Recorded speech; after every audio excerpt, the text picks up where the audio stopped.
I'd be remiss if I didn't ask you about the current environment as it relates to the economy, where interest rates are at right now as a result of kind of the Fed doing their thing over the last year. Our listeners that are investors, real estate or otherwise, it's something that for a lot of people my age and especially younger than me, they've never gone through this before, where they've seen the fiscal or monetary policy where people have just come in and basically upended a lot of investments.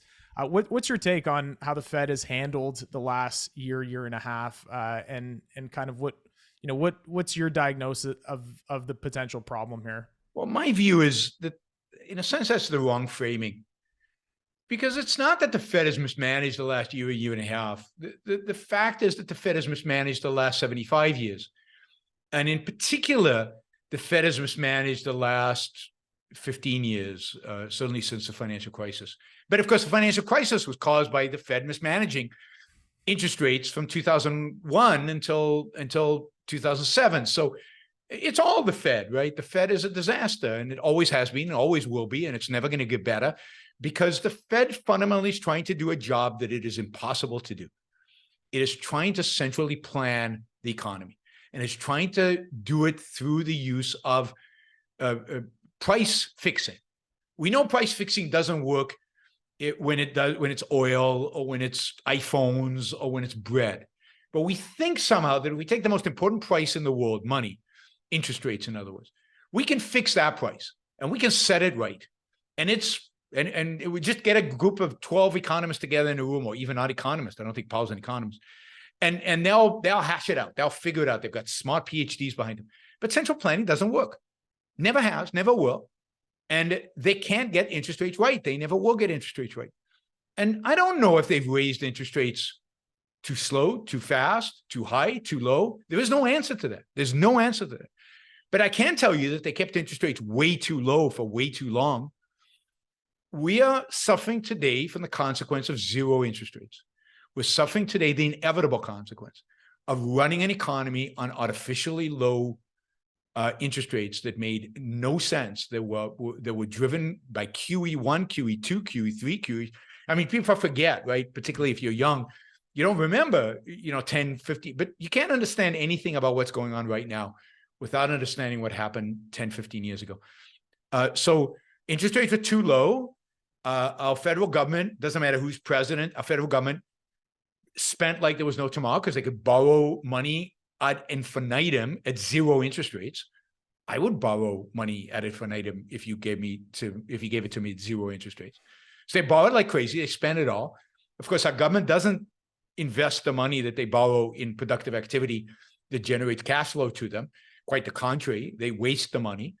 And tax revenues don't go up because they spend money, right? So the revenues don't change. They don't cause the economy to grow. They cause the economy to shrink, if anything. Our government spent money. Our government sent us money so that we could spend it, which caused inflation. And the Fed is increasing interest rates to try to fight inflation. Okay. But, blaming the Fed for this is like, what are they supposed to do?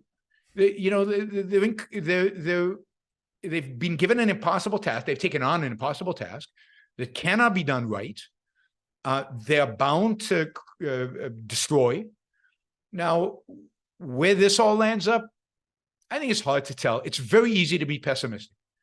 Again, I've been around for a long time, so I've seen these ups and downs, and I'm surrounded by people who say, this time we're falling off a cliff. Yeah. This time it's the end. The dollar is going to collapse. Everybody's going to shift to the yuan or to gold or to Bitcoin. It's just a matter of days where everything is going to collapse and we're back in the dark ages.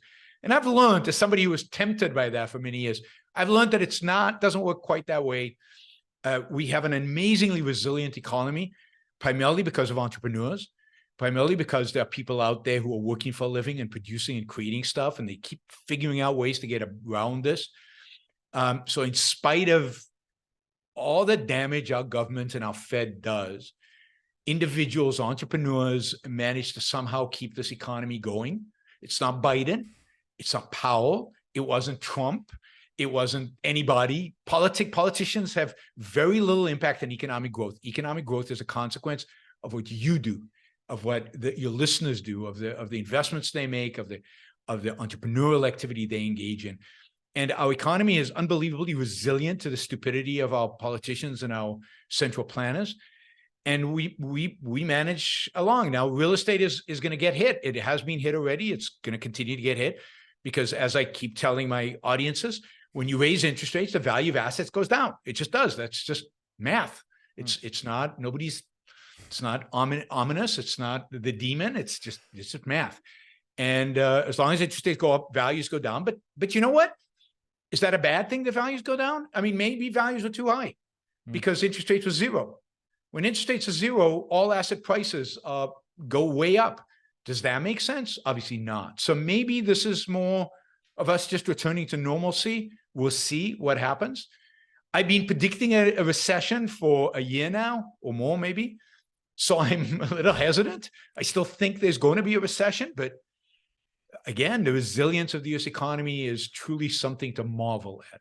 Well, I like Howard Marks's famous last words, and I think kind of to your point, people saying this time it's different and being very cautious about that type of outlook. I think the other thing you mentioned Hayek earlier, despite everything that goes on in our society, the central planning, there's seems to be an emergent order between relationships of us pursuing our self-interest, whether that's starting a tire company or investing in a property, and having, the relationships that you and I and others have together seems to be, like you said, in spite of everything, it seems to be that spirit. I mean, I don't particularly like the emergent order phrasing or spontaneous order, because it's not spontaneous and it's not emergent. It's it's individuals actually doing stuff. Because there are other cultures in which the emergent order never emerges because people, for whatever reason, cultural or otherwise, they just don't do this stuff. Entrepreneurs are what make the world move forward, or what create economic activity. And as long as there's entrepreneurial activity, there is hope that we can avoid the consequence of disastrous government policies.